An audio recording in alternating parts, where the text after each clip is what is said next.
Hi, it's Bibi Cameron, and today I'm sharing with you this idea to make a Christmas cracker like this one. You can embellish this in different ways and it's very easy to make. To start, I need a piece of whisper white cardstock that measures 11 inches 3/4 by 7 inches or 30 by 18 centimeters. I'm also going to use Bountiful Borders Stamp Set, and I'm going to use this flower here. This is a photopolymer stamp set, and it's very normal that it gets this color or this pinky color when using red or purple inks, very strong inks. So don't worry, the stamp is not damaged and it will stamp perfectly. Okay, so now I'm going to start stamping my paper, and I'm going to start in the center, and then I start covering all the paper from the center towards the edge.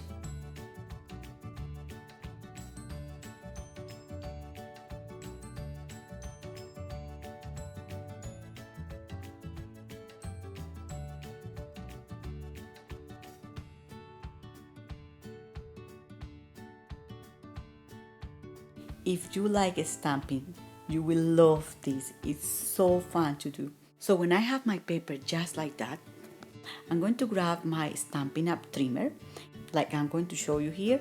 So I go and score at 2 inches.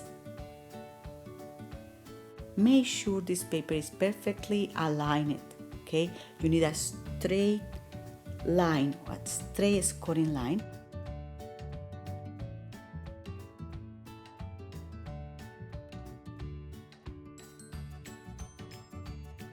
And now I'm going to move the paper towards my left 3/4 of an inch. So this scoring line is going to go at 2 inches 3/4.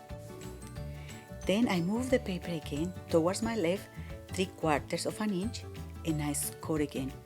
This scoring line is going to go at 3.5 inches. Now I'm going to do the same at the other side of the paper.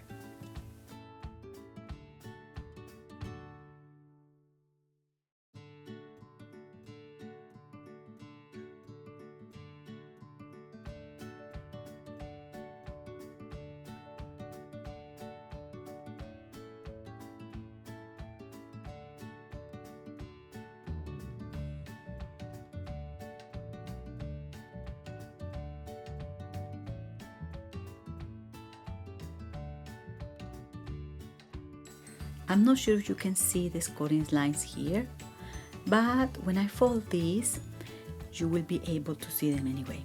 So I just fold all over the scoring lines like I'm doing here.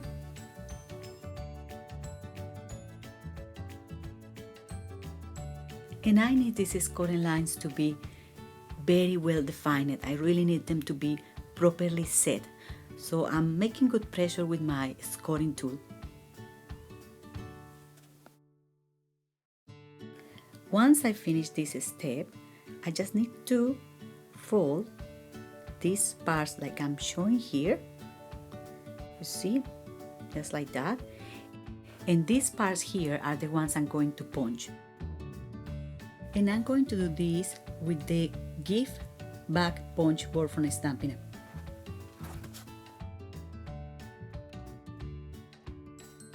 I want to make sure that you understand me in this step here, as you have to mark, just make a small mark, each 1.5 centimeters or 5/8 of an inch on this scoring line here.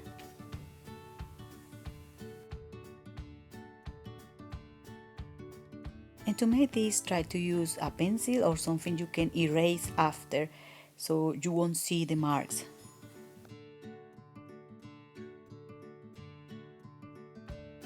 These marks are going to be one of the 2 ways I have to guide myself or help myself to place the paper in a correct way on the punch board. So I'm going to place the paper and I'm going to show you with detail how to do it.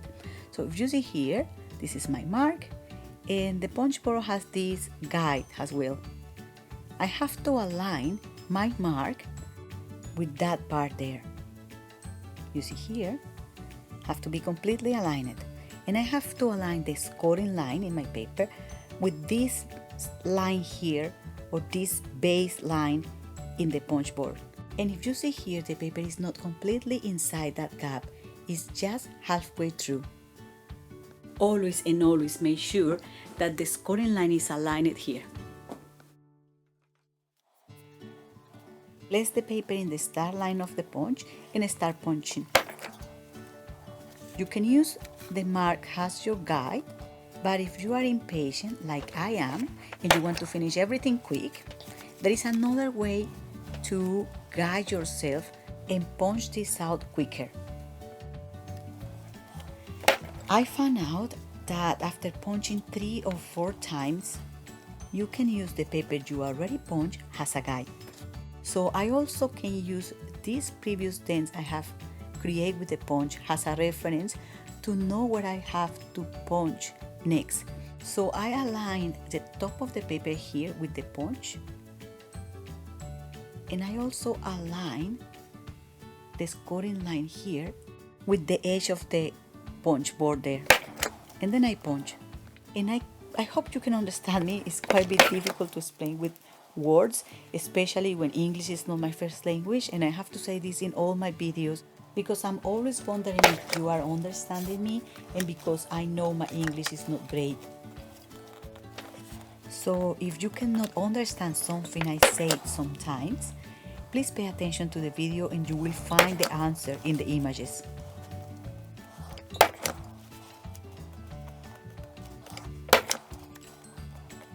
Then I keep going with my punching. I'm going to punch this out to the very end. I have finished this side, and now I'm going to do exactly the same with the other side.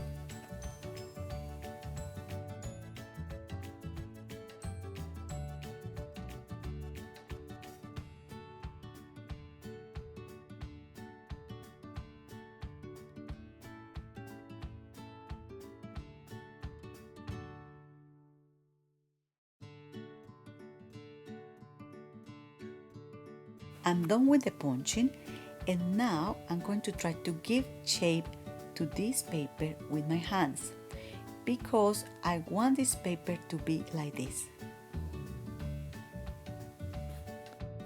I recommend to use Designer Series paper from Stampin Up or any of the lightweight cardstock from Stampin Up, as this will make your work easy when you are punching the paper with the give back punch board.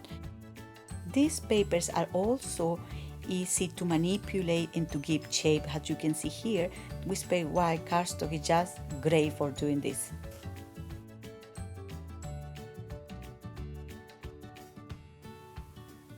Then I'm just going to finish this. I'm going to paste the edges of this cracker using glue, and I'm going to help myself with some paper clips to hold the pieces in place. You know, the glue doesn't dry quickly, so I have to give it a little bit of time to the glue to dry a little bit, so it will be easier to paste the parts together. And while I'm doing this, I try to align the holes I just created with the punch board.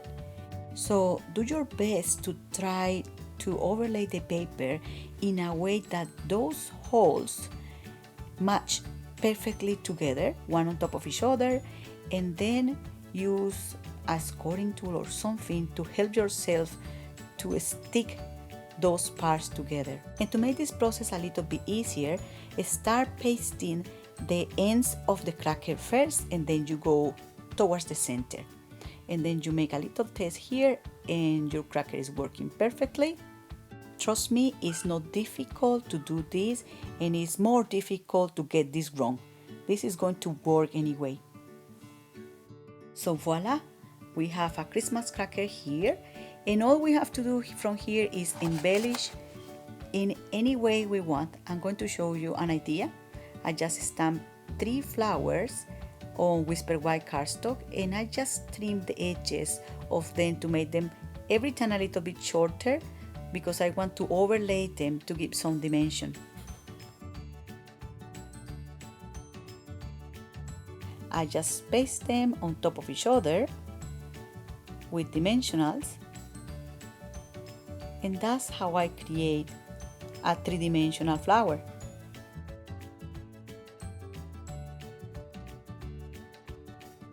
I'm also going to use the festive flower builder punch and silver cardstock to create some leaves for the flower.